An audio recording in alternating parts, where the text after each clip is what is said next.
Hi, hello, dear friends. Jai Hind. Welcome back to the second part of a grammar topic जो हम अभी सीख रहे हैं, और वो टॉपिक है frame a WH type of question to get the underline part as an answer. Right. पिछले क्लास में क्या देखा था हमने? अगर आपको याद होगा तो हमने कुछ WH क्वेश्चंस कैसे एज एन इंट्रोगेटिव में यूज कर सकते हैं वो हमने देखा था. हमने कुछ सेंटेंसेस देखे थे जिसके अंदर कुछ बेसिक क्वेश्चंस देखे थे, जैसे व्हाट कब आता है, हाउ कब आता है, व्हेन कब आता है, वेयर कब आता है. ओके, ऐसे कुछ क्वेश्चंस हमने देखे थे. अब हम थोड़े से और सेंटेंसेस देखते हैं, and this part is little bit difficult than the part that we have already seen. Difficult in the sense थोड़ा सा अगला स्टेप का है, तो इसमें थोड़ा सा सोचना पड़ेगा हमको ज्यादा. ठीक है, check this example.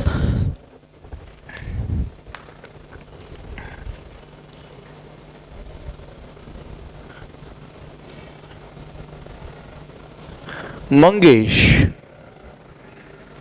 had 9 friends. अब सबसे पहले हम ये सेंटेंस जो है इसी को डील करते हैं. ओके, सबसे पहले जो है हम अंडरलाइन करते हैं इसको 9 friends. Okay, and we are going to see this 9 friends को अगर अंडरलाइन किया होगा तो क्वेश्चन कैसे आएगा?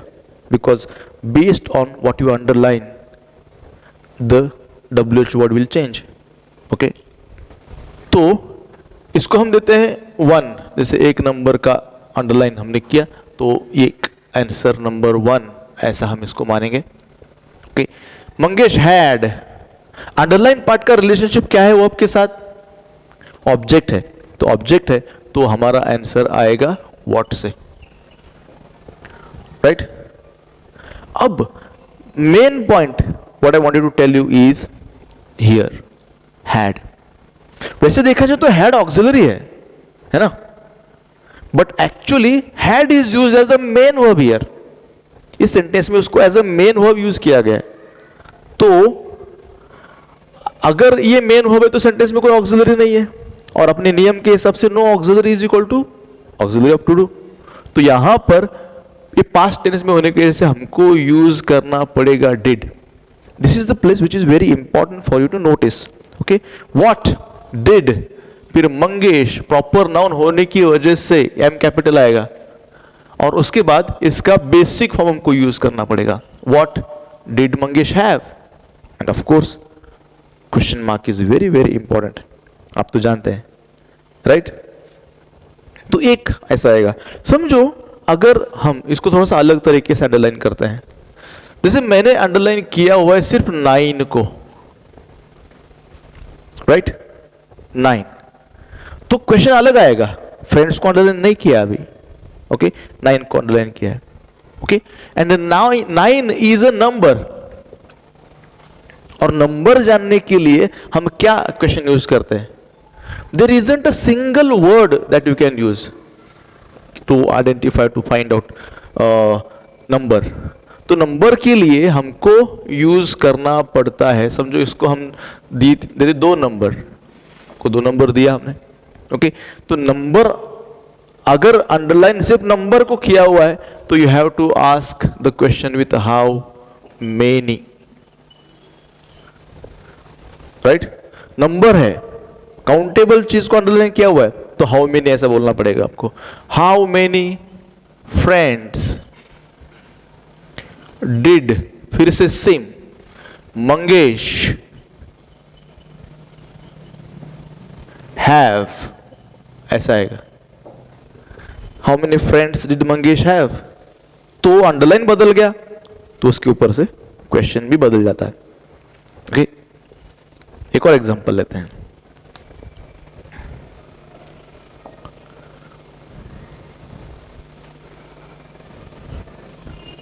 स्टेला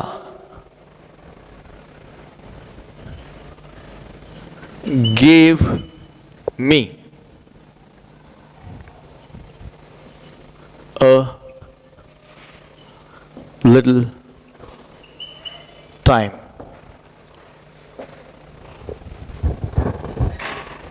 ओके, यहां पे अंडरलाइन किया है अ लिटिल को. This is not a number but quantity बता रहा है. और क्वांटिटी जब हो, ओके, क्वांटिटी जब दिखाया हो, क्वांटिटी को जब अंडरलाइन किया हो, तो देयर आर टू ऑप्शंस. एक, अगर काउंटेबल है तो काउंटेबल के लिए आपको पूछना पड़ेगा हाउ मेनी. नंबर दिया हो तो हाउ मेनी से क्वेश्चन पूछना पड़ेगा.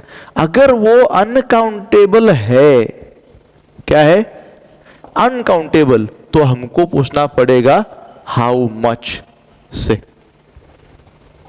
How many and how much. और ये अ लिटिल टाइम काउंटेबल है क्या? आप आवर्स काउंट कर सकते हैं लेकिन टाइम आप काउंट नहीं कर सकते. ओके, तो टाइम मतलब वो फ्रीक्वेंसी अलग है. 2 टाइम्स 3 टाइम्स ऐसे जो बोलेंगे दैट इज डिफरेंट फ्रीक्वेंसी हो गया. टाइम मतलब समय है ना, तो वो काउंट नहीं कर सकते. इसके लिए अ लिटिल यहां पे आया हुआ है. तो मैं यहां पे लिखूंगा हाउ मच, क्योंकि लिटिल बोला है. Okay, how much time, past tense में है, no auxiliary is equal to auxiliary of to do. Did Stella give me.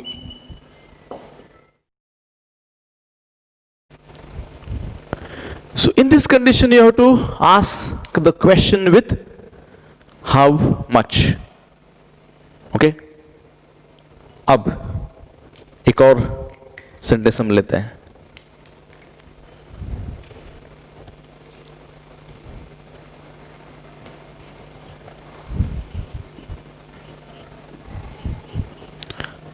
Siddharth played on the ground.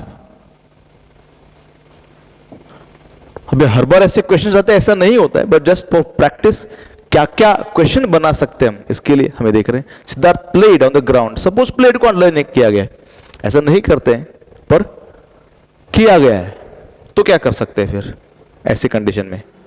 C, in this situation, अब यहां पे एक्शन इंडिकेट किया गया है, तो एक्शन क्या आएगा?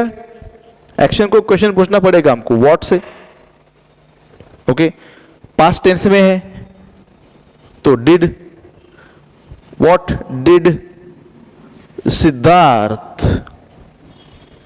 अब यहां पे एक्शन को ही अंडरलाइन किया गया, तो action should not be the part of your answer.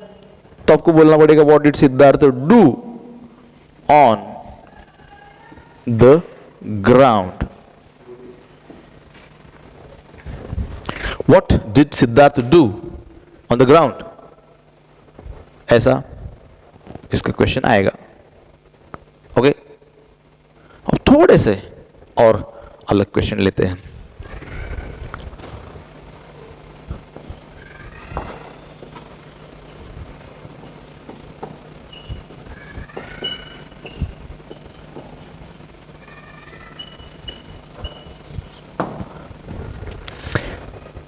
This is one practice example. Suppose suddenly को अंडरलाइन किया गया. Suddenly क्या दिखाता है?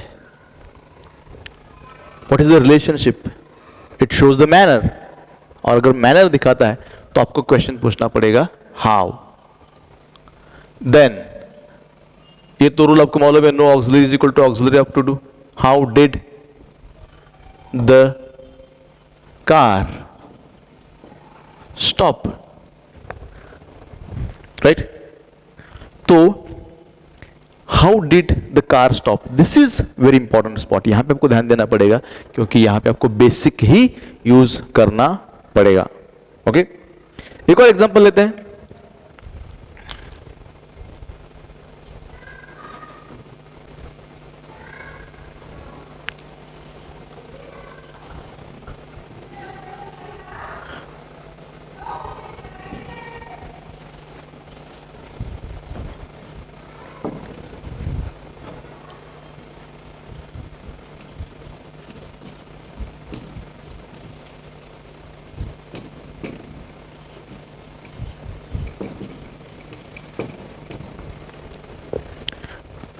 English grammar is an interesting subject. Okay, समझो सिर्फ इंटरेस्टिंग को अंडरलाइन किया हुआ है. और जैसे दो रूल हमने देखे थे इसके पहले. पहला रूल क्या था? पहला रूल था कि जो भी अंडरलाइन किया हुआ है उसमें से अपने आंसर में कुछ नहीं आना चाहिए, because that is the question, that's what we want to know. और जो अंडरलाइन नहीं किया है वो सब आना चाहिए. ओके, अब देखते हैं सेंटेंस में क्या अलग है. Right, English grammar is an interesting subject. तो इंटरेस्टिंग को अंडरलाइन किया हुआ है, and interesting is giving more information about subject. तो कैसा है ये वो बताता है. तो क्वेश्चन ऑल टुगेदर डिफरेंट आएगा. तो यहां पे आपको लिखना पड़ेगा व्हाट काइंड ऑफ सब्जेक्ट. तो इंटरेस्टिंग के लिए हमने क्या लिखा? What kind of subject, what kind of a subject, ऐसा इधर हमको लिखना पड़ेगा. व्हाट, क्योंकि यहां पे एन आया था. This is the change that I want to tell you कि यहां पे एन आया क्योंकि ये इंटरेस्टिंग से शुरू हो गया, लेकिन अब इंटरेस्टिंग गायब भी हो गया. तो what kind of a subject ऐसा हमको लिखना पड़ेगा. एन का हो जाएगा ए. ये भी चेंजेस आपको ध्यान में रखना पड़ेगा. What kind of a subject, उसके बाद आपको लिखना पड़ेगा verb, because we have to do subject operator inversion. What kind of a subject is English grammar. Subject operator inversion करके आपको लिखना पड़ेगा एंड क्वेश्चन मार्क. राइट, एक और एग्जांपल लेते हैं.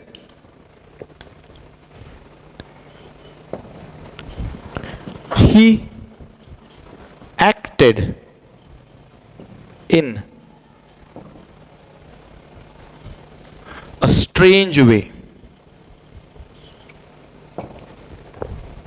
He acted in a strange way. अभी समझो इस पूरे फ्रेज को अंडरलाइन किया है और पूरा फ्रेज ये क्या कर रहा है? ये मैनर बता रहा है. ओके, तो इसका क्वेश्चन इस तरह से पूछा जाएगा, हाउ डिड ही एक्ट. अब मैं कुछ क्वेश्चंस दे रहा हूं आप लोगों को. वो क्वेश्चंस अंडरलाइन करके भी दे रहा हूं, आप ट्राई करो और उसके आंसर्स आप मुझे लिख के भेज सकते हैं. There are plenty of questions that you find.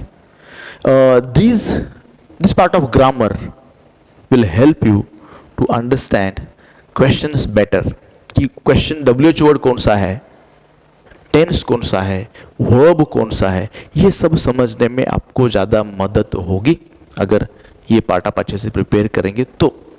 Okay, कुछ क्वेश्चंस दे रहा हूँ, प्रिपेयर करो और उनके क्वेश्चन सब बनाओ. Okay, he wrote a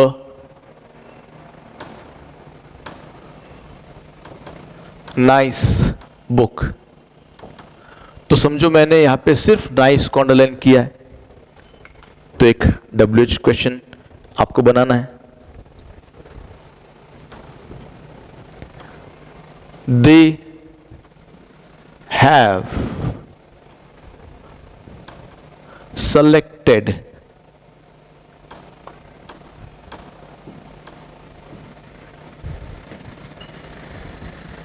three players. तो इसमें 3 को अंडरलाइन किया है. ये वाला ट्राई करो.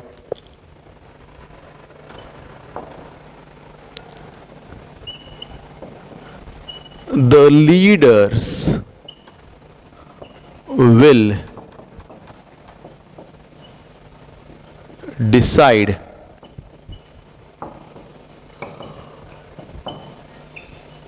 the strategy. The strategy इसको अंडरलाइन किया हुआ है.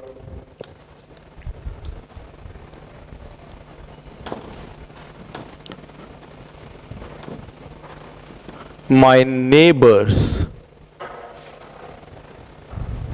are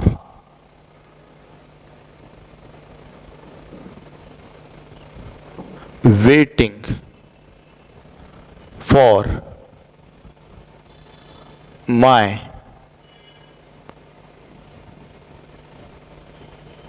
suggestion। तो यहां पे सिर्फ माय सजेशन, इसको मैं अंडरलाइन कर रहा हूं। माय सजेशन आपको चेक करना पड़ेगा क्या है। ओके, देन लास्ट सेंटेंस जो इसके अंदर है, जो प्रैक्टिस आपको करना है वो है आवर मैनेजर थिंक्स